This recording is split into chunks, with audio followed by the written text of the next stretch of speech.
Okay, so welcome to your drill video. Um, so I know that you watched the video analysis yesterday, and today I'm going to demonstrate some of those changes for you that I think you should pay attention to. Okay. So first and foremost, right? So at setup, you want to have your hands to be slightly more in line with your left arm. Okay, so you have the shaft more vertical, um, sort of more in line with the left arm instead of being here. Okay, I like you to get here, and the sensation that you'll have when you get here is that your right shoulder is now going to be pulled down this way. Okay, so from down the line, you can see how now my left arm is slightly above my right arm. Okay, that's going to allow you to get into the correct impact position later on. Okay, so and the second thing, I want you to pay close attention to the placement of your feet. Okay, notice I only flare my right foot around 5 degrees, and I'm flaring my left foot around 10 to 15 degrees. Okay, that's going to allow for rotation of the pelvis and the lower body that way. Instead of focusing it for the backswing, we're going to shift the focus more for your follow through and for your downswing. All right, so that should be easy to change. You just have to look in the mirror and feel the necessary change.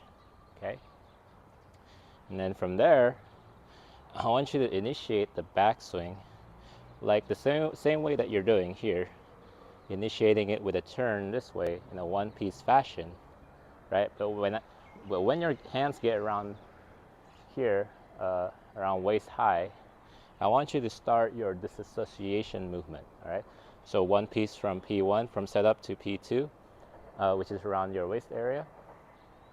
So one piece there, and then from there, I want you to fold your arms and brace your lower body. All right, brace your knees, your left knee, your right knee. So when you turn one piece here, then I want you to start bracing and let your arms fold this way. Okay, one piece, fold, and as I get to my top of the backswing here, right? So when I get here, the momentum of the club, of the arms folding up and the knees bracing, it's going to fold your body into this disassociated position, right? So right now what you're doing is you're turning everything together this way, and you're coming down that way. So what I want you to feel is one piece here, let your arms fold, brace your knees, and now during transition I could even feel the separation between my upper and my lower. See how my upper body is still turning this way, my arms are still folding up, but my knees are starting to move this way. All right, this is an athletic move that you see in all sports, including baseball, tennis, you name it.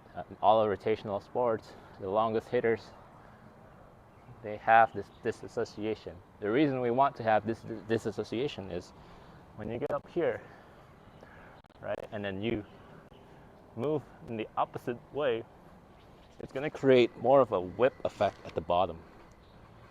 Okay, and it's going to allow you to clear your hips way before impact.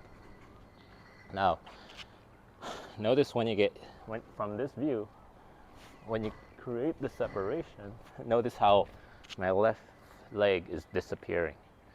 All right, so from the analysis that we did yesterday, okay, when you get here and you start down, notice how your pelvis is not moving and your hands are dropping this way. All right, that's not allowing you to maximize your potential. So one piece here, lift your arms, fold it up, brace your knees, and lead with the left knee. All right, feel like the hands and club is still going this way, and you're leading with the pelvis and the left knee. See how the left leg is now disappearing. All right, so this way. See how when the club is moving back, I'm starting my downswing with my left knee this way. Okay, notice how now the whole left side is now stretched out. Okay, that's going to be a new sensation for you because you're used to being this way. You have no stretch on your left side.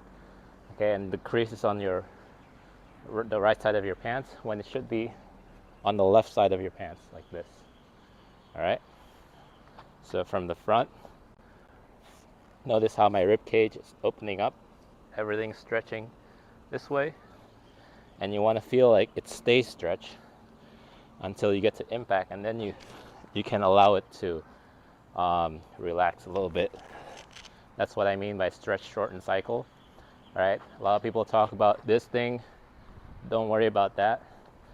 What I mean is when you get here, the whole left side is stretched, and then when you get to impact, you can't hold the stretch anymore. It's going to be more like a rubber band. You're going to let it go, and you're going to gain a lot of club head speed that way. All right.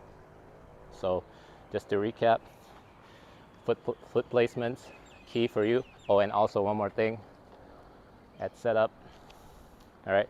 I want you to hold the club in front of you like this. Put it on your hips. Okay. Now I want you to imagine that this club is a fence. Okay.